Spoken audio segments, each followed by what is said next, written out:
여러분, 사도행전 2장은 성령을 받은 그리스도의 사도들이, 예수님의 제자들이 마가다락방에 문 걸고 꽁꽁 숨어 있었단 말이에요. 그런데 성령을 받으니까 더 이상 그곳에서 갇혀 있을 수가 없었습니다. 바깥의 상황은 변한 게 하나도 없었어요. 여전히 그들을 향한 아주 악의적이고 폭력적인 사회적 분위기가 조성되어 있고, 여러분 얼마나 무서웠는지 베드로가 나 정말 예수 전자 모른다고 3번씩이나 강력하게 부정하지 않습니까? 그들이 얼마나 그때 받은 그 스트레스, 그 압박이 심했으면 예수님이 가장 지근거리에서 3년 사역을 동역했던 정말 그 수제자마저 배신했겠습니까? 예수님의 정말 가장 강력한 제자도 결정적인 순간에 예수님한테 배신 때린 거예요. 물론 예수님이 나중에 다 용서하셨지만요.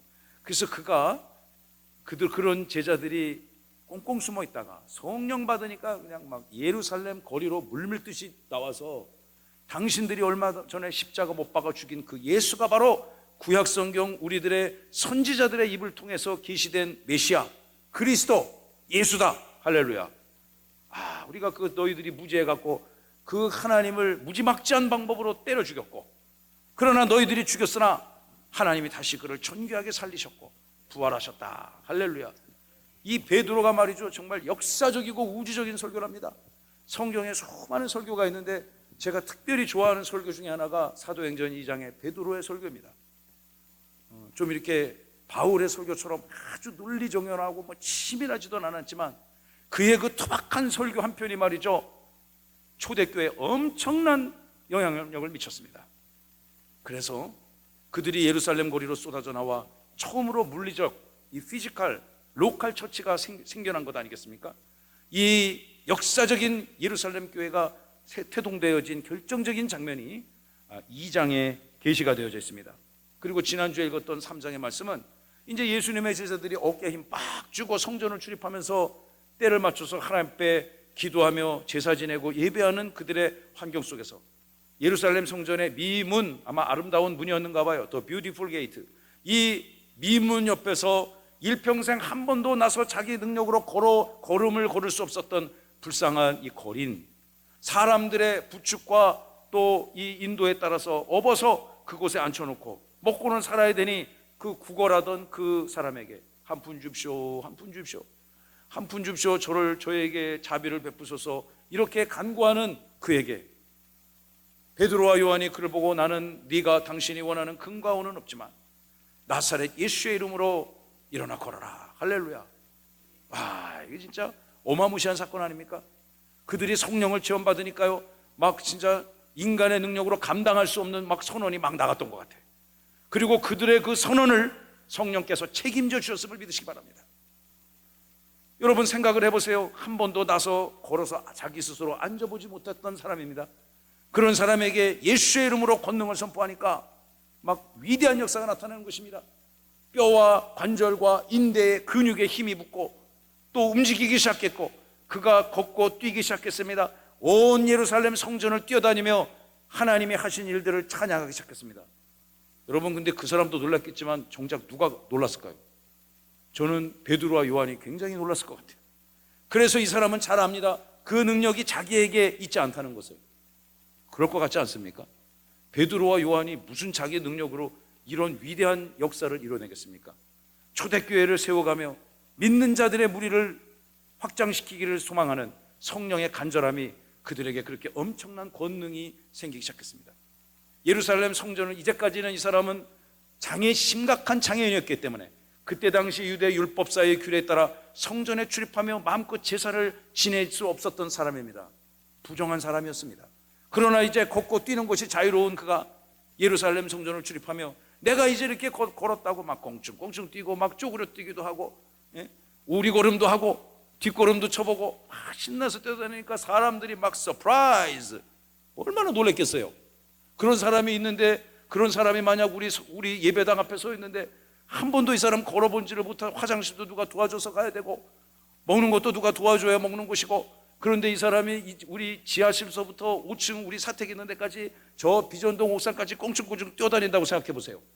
우리 성도들이 다 무슨 일이 났나 쫓아가서 보지 않겠습니까? 그러니까 이 사람이 많은 사람들을 몰고 다니기 시작하며 자기가 너무 좋아가지고 자기에게 그런 역사를 베풀었던 이름도 성도 알지 못하는 베드로와 요한을 찾아서 막 성전을 헤매기 시작했을 것 같아요. 상식적으로 그랬을 것 같지 않습니까? 여러분, 그때 상황을 성경은 다음과 같이 증언하고 있습니다. 11절 읽어봅시다. 시작. 나은 사람이 베드로와 요한을 붙잡으니 모든 백성이 크게 놀라며 달려나아가 솔로몬의 행각이라 불리우는 행각에 모이거늘. 아멘. 이 나은 사람이 얼마나 기가 막힙니까? 얼마나 고맙겠습니까? 얼마나 엄청난 일을 자기 인생에 은혜를 베풀었습니까? 도저히 인간의 이성과 지혜와 능력으로는 가능하지 않은 일을 자기 인생에 응답을 받았으니 너무너무 기가 막힌 일 아닙니까? 너무 흥분해갖고 자기가 인사도 제대로 못했어요. 그래서 우리 아까 저를 고쳤던 선생님 어디 계신지 모르십니까? 곳곳을 다니면서 드디어 베드로와 요한 그 선생님을 발견하게 됐어요. 11절의 말씀을 띄워주시면 그들이 그 나은 사람이 베드로와 요한을 붙잡게 되었고 모든 백성들이 쫓아가며 깜짝 놀랐습니다. 아니, 저 사람이, 저 예수를 쫓아다녔던 저 사람이 당신을 이렇게 만들었다고요? 여러분, 사람들이 굉장히 놀라며 달려나가며 솔로몬의 행각이라는 곳에 모여들기 시작했어요. 솔로몬의 행각. 여러분, 행각이 뭡니까? 행각이 뭔지 아세요? 우리 교회에 행각이 여러 개가 있습니다. 행각이 뭐냐면 지붕이 있어요. 지붕이 이렇게 있고 기둥은 있는데 벽이 없는 집, 그런 집을 행각이라고 합니다. 어디 있어요? 여기 있잖아요. 바로 여기. 여기 공원 나가면 바로 여기 행각이 있어요. 또 어디 있어요? 1층 로비 나가면 바로 있잖아요. 2개. 옥상에 가면, 비전동 옥상에 가면 또 2개. 그래서 우리 교회 안에 행각이 하나, 둘, 셋, 넷이 있고 바로 바깥에 하나가 있습니다. 이 솔로몬의 행각에 베드로와 요한이 서 있었고 예루살렘 성전에 있었던 수많은 사람들이 인파가 모여들기 시작했다는 거죠. 여러분, 그런 집을 요즘에 뭐라고 그러냐? 제가 건축할 때 그걸 제가 배워보니까 그 파고라라고 하더라고요. 파고라 들어보셨나요? 세종 곳곳에 아주 예쁜 파고라들이 많이 있습니다. 저 파고라 비싼 겁니다. 그래서 어떻게 하면 우리가 막판에 그냥 돈 아끼고 돈이 부족해갖고 파고라를 어떻게 좀 적당히 만들었거든요. 근데 이 준공심사해주는 세종시의 준공심사관이 원래대로 만드시오 해갖고 좀 한 번만 봐주세요. 우리 이걸로 충분하게 잘 쓰겠습니다. 안 됩니다. 원래대로 만드시오 해가지고 다 뜯고 2천만 원 들어가지고 파고라 4개를 만들었으니까요. 여러분, 어떻게 될까요? 많이 써야겠죠. 많이 쓰시기 바랍니다. 거기서 차도 한잔 드시고 국수도 날이 좋으면 거기서 드시고 구역 예배도 거기도 하시고 많이 하셨으면 좋겠습니다. 이 행각에 사람들이 몰려들기 시작했습니다. 12절 다 함께 시작. 베드로가 이것을 보고 백성에게 말하되 이스라엘 사람들아, 이 일을 왜 놀랍게 여기느냐? 우리 개인의 권능과 경건으로 이 사람을 걷게 한 것처럼 왜 우리를 주목하느냐? 아멘. 이 사람 베드로가 굉장히 솔직합니다. 여러분, 깜짝 놀라셨죠? 네, 그랬겠죠. 그런데 우리를 주목하지 마세요. 이게 내 능력이 아니에요. 내가 고쳐준 게 아닙니다. 왜 이 사람을 치유한 능력이 우리로부터 나왔다고 생각을 하십니까? 이 사람을 걷게 한 것은 우리가 아닙니다. 우리를 주목하지 마세요. 정녕 주목해야 될 분은 달리 계십니다. 우리들의 권능과 사도들의 능력이 아닌 것입니다. 우리가 저 사람을 고칠 수 있었던 것은 나사렛 예수 그리스도의 이름으로 치유가 된 것입니다. 할렐루야. 13절 다 함께 시작. 아브라함과 이삭과 야곱의 하나님 곧 우리 조상의 하나님이 그의 종 예수를 영화롭게 하셨느니라. 너희가 그를 넘겨주고 빌라도가 놓아주기로 결의한 것을 너희가 그 앞에서 거부하였으니. 아멘. 바로 저 사람을 회복시켜준 분은 누구신가? 여러분들의 조상 아브라함의 하나님, 이삭의 하나님, 야곱의 하나님, 우리 조상의 하나님이 그의 종 예수를 영화롭고 존귀하게 하셨다. 그분의 능력으로, 그분의 권능으로 저 사람이 이렇게 나아서 회복되어 건강하게 걷게 되었다. 모든 영광을 하나님께 그들은 돌립니다. 여러분, 만약에 하나님의 명함이 있다면 뭐라고 쓰였을까요? 하나님의, 물론 그런 게 없습니다. 우리 목사님이 하나님의 명함이 있다고 그랬다. 그럼 안 됩니다. 그냥 예를 드는 것뿐입니다. 여러분, 출애굽기 3장 4장을 보시면 모세를 하나님이 부르시지 않습니까? 미디안 광야를 찾아가셔서 40년간 목자로 목동으로 살았던 모세, 얼마나 답답하겠어요. 아우, 제가 예전에 중앙아시아 그 T국에 가갖고 하루 해보니까 하루 just one day 목동을 해보니까 하루가 엄청나게 길더라고요. 힘들어가지고. 제가 그걸 하고서 야, 모세는 이걸 40년을 했다는 얘기네. 얼마나 힘들었을까. 여러분, 그 모세를 하나님이 찾아가셔서 부르기 시작합니다. 소명을 주시고 사명을 주기 시작합니다. 모세가 즉시로 순종했을까요? 아니면 그 소명을 거절했을까요? 1번, 2번. 예? 50%인데 뭐 하면 대충 지금 틀리면 어때요? 거절했어요. 냉철하게 거절했어요. 아주 논리적으로 거절했어요. 그러니까 첫째, 둘째, 셋째, 넷째 나는 못 갑니다. 나는 안 갈라요. 나는 안 합니다. 하니까 우리 하나님께서 하나하나 조목조목 첫째는 이렇게, 둘째는 이렇게, 셋째는 이렇게 반박하시면서 모세를 딱 제압합니다. 모세가 이렇게 물어보잖아요. 내가 그곳에 가서 나를 보내는 이가 누구냐고 물어본다면 내가 뭐라고 대답하면 되겠습니까? 쉽게 가지고 도대체 당신은 누구십니까? 나를 불러서 나와 나의 인생에 찾아오신 당신은 누구십니까? 그래? 내가 궁금해? 명함을 딱 줬어요. 명함을 딱 보니까 이렇게 써 있는 거예요. 아브라함의 하나님, 이삭의 하나님, 야곱의 하나님이다. 여러분, 하나님이 당신의 존엄한 이름을 선언하실 때 나는 너희들의 조상 아브라함의 하나님, 이삭의 하나님, 야곱의 하나님이다. 여러분, 그 하나님이 저와 여러분의 하나님인 줄 믿습니다.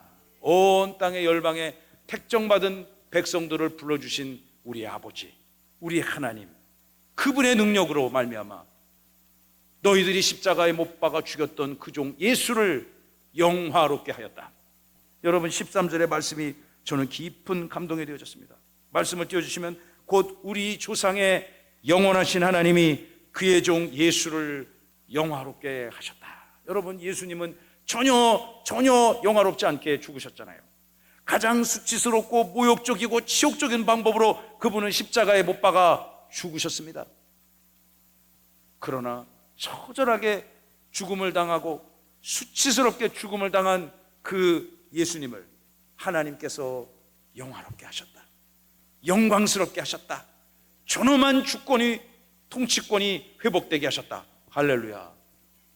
너무 얼마나 멋있습니까? 그냥 뭐 이때 보니까 베드로가 말이죠, 뭐 완전히 필 받은 것 같아. 그냥 그 설교 한 구절 한 구절이 말이죠, 정말 사람의 영혼을 들었다 놨다 하는 그런 강력한 성령의 역사가 그의 설교 가운데 있었던 것 같아요. 막 성령을 받으니까 이 양반이 막 그냥 겁도 사라지고 전혀 고칠 수 없는 사람 막 일어나서 걸어가라 그러고, 여러분, 위대한 역사가 나타난 거예요. 그러나 그는 너무 잘하는 거예요. 그 능력이 자기로부터, 베드로로부터 유한의 의로움과 능력으로 비롯된 것이 아니라 아브라함과 이삭과 야곱의 하나님, 우리의 예수님을, 처절하게 죽으신 그 예수님을 영화롭게 회복시킨 그 하나님, 그 하나님이 오늘 이 사람을 치유시켜 주셨다. 할렐루야. 여러분도 구원하시고 여러분 이 밤에 부르시고요. 저는 모든 예배가 참 진짜 예배가 너무너무 귀한 것입니다. 제가 여러분과 같이 앉아서 예배를 드리고 많은 설교를 들었던 대전명성교회 30년 역사를 제가 같이 해왔잖아요. 그러면서 새벽 예배도 드려보고 저녁 예배도 드려보고 많은 예배를 드려보고 많은 설교를 들었습니다. 그런데 이제 목회자가 되어져서 정말 어설프고 또 서투른 설교지만 하나님 앞에 하나님의 말씀을 선포되어 함께 아멘으로 함께 영광 돌리며 이 저녁 예배를 찾아오는 저와 여러분, 저는 진심으로 존경하고 사랑하고 축복합니다. 여러분의 이 예배가 영광의 주님 앞에 영화로운 예배가 되기를 간절히 소망하고 저는 믿어 의심치 않습니다. 할렐루야. 그러니까 우리 저녁 예배도 날이 갈수록 부흥하고 흥왕케 될 줄로 믿습니다. 아멘. 하나님이 얼마나 기쁘시겠어요. 저는 가끔 그런 생각을 합니다. 참, 우리 예수님은 참 좋겠다. 하나님은 참 좋겠다, 좋으시겠다. 여러분도 예배드린 여러분도 좋을 줄로 믿습니다. 온 열방의 교회들이 오직 그분을 위하여 찬송합니다. 우리 헤세드 찬양단 정말 너무너무 찬양합니다. 나는야 다윗처럼 춤을 출 거야. 너무 찬양의 은혜가 돼요. 저는 처음 들은 찬양이었습니다. 막 중독성이 있어요. 오늘 이번 주부터 열심히 배워야 되겠습니다. 우리 헤세드 찬양단이 너무너무 열심히 찬양하잖아요. 정말 고맙습니다. 큰 은혜와 축복이 임할 줄로 믿습니다. 여러분이 이렇게 예배를 이렇게 한다는 게 저에게는 많은 도전이고 또 많은 그 어려움을 극복해야 됩니다. 우리가 저녁 예배를 쭉 아래에서 드렸잖아요. 그래서 이거를 언젠가 올라가야 되는데 올라가는 어떤 계기가 있어야 되는데 모멘텀이 있어야 되는데 고민하고 기도하는데 오늘날 우리 정상민 우리 새 박사님이 오셔서 목사님 올라갑시다. 우리 저녁 예배도 2층에서 드립시다. 제가 집사님보다 믿음이 없단 말이에요. 이거 전기료도 있고 뭐 에어컨도 있고 뭐가 이게 참 유지비가 들고 아직 저녁 예배 인원이 적지 않아서 많지 않아서 참 제가 고민입니다. 목사님 올라가면 채워줄 줄로 믿습니다. 평신도들이 목사보다 믿음이 더 좋습니다. 그래서 제가 그 말에 용기를 얻고 3달을 기도하고 이곳으로 올라왔습니다. 3달을. 여러분 저녁 예배도 여기서 드리니까 좋죠? 아멘. 그런데 이제 그러니까 또 많은 분들의 수고와 헌신이 있어야 되는 거예요. 우리 새 박사님 집에도 안 가시는 것 같던데, 응? 제가 이분을 새 박사라 부르잖아요. 철새를 연구하는 분이에요. 뭐 오리나 닭을 연구하는 분이 아니고 저기 시베리아에서 한반도로 오는 그런 철새들, 저기 남쪽 동남아시아에서 오는 그런 철새들을 연구하는 분이에요. 제가 물어봤어요. 새 잘 잡냐고. 잘 잡는데요. 그 전문가라는 거예요. 여러분 그 야생새를 잡기가 쉽습니까? 근데 그곳에서 열심히 일주일 동안 새를 잡고 새의 피를 뽑고 새의 건강 상태를 연구하고 그리고 주말엔 이렇게 온 삶을 태워서 하나님을 찬양하니 하나님이 얼마나 영광 받으시겠어. 할렐루야. 너무너무 고맙습니다. 헤세드 찬양단 방송실도 너무너무 고맙습니다. 여러분 이제 제가 하반기 사역을 준비하면서 3달을 혼자 끙끙대고 기도하면서 지금 우리 교회가 이제 어린 자녀들과 함께 한 330명 모이는 그런 예배 공동체 됐는데 이 틀을 어떻게 한 번 더 깨보는가 기도했어요. 주님 저는 능력이 없습니다. 지혜가 없습니다. 저는 무식하고요. 저는 참 진짜 잘난 게 하나도 없습니다. 그러나 이 틀을 한번 깨야 되는데 주님 어쩌면 좋습니까? 3달을 고민하고 기도하다가 1시 반에 3부 예배를 드려야 되겠다라는 게 성령의 감동이 저에게 막 찾아오는 것입니다. 물론 예배를 3부 예배 드리면 안 드리면 누가 제일 좋을까요?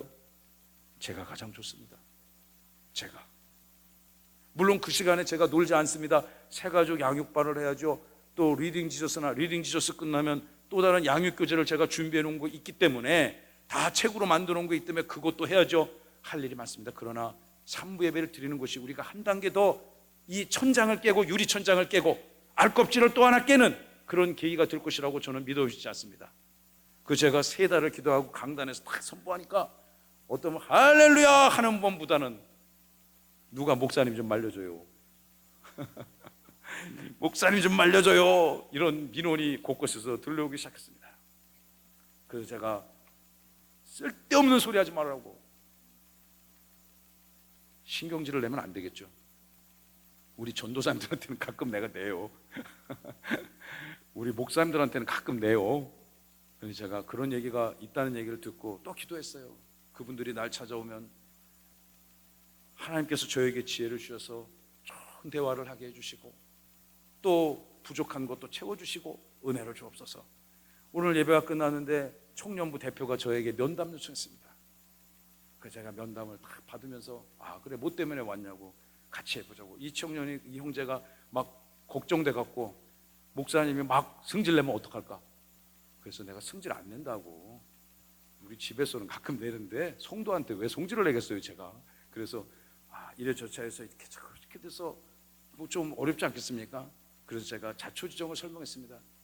제가 이렇게 해서 3부 예배를 내가 고민하고 준비하게 됐다고. 아직 준비할 건 아무것도 없다고. 내가 2달 동안 준비할 거고, 목적은 이렇고, 상황은 이렇고, 그리고 우리가 이렇게 해서 이렇게 하려고 한다고 하니까 이 형제가 얼굴이 활짝 펴서갔어요. 제가 쓸데없는 걸 걱정했네요. 목사님하고 이렇게 소통이 잘 되는 줄 몰랐습니다. 여러분, 제가 소통 좀 합니다. 하려고 애를 씁니다. 그래서 결국은 우리가 그 예배를 통해서 하나님께 영광을 올려드려야 된다. 할렐루야. 물론 부족한 게 많죠. 그래서 제가 그랬어요.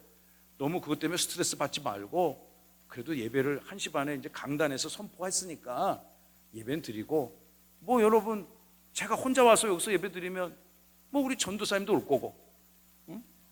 우리 또 장로님들도 오지 않겠어요? 응? 예? 우리 뭐 구역장님도 오고 뭐 그러겠지 뭐. 그러다 보면 또 1명이 2명 되고 10명이 20명 되고 1년 지나면 또 100명 되고, 할렐루야. 그리 될 줄로 믿습니다. 그래서 제가 그 형제한테 차근차근 설명해 줬어요.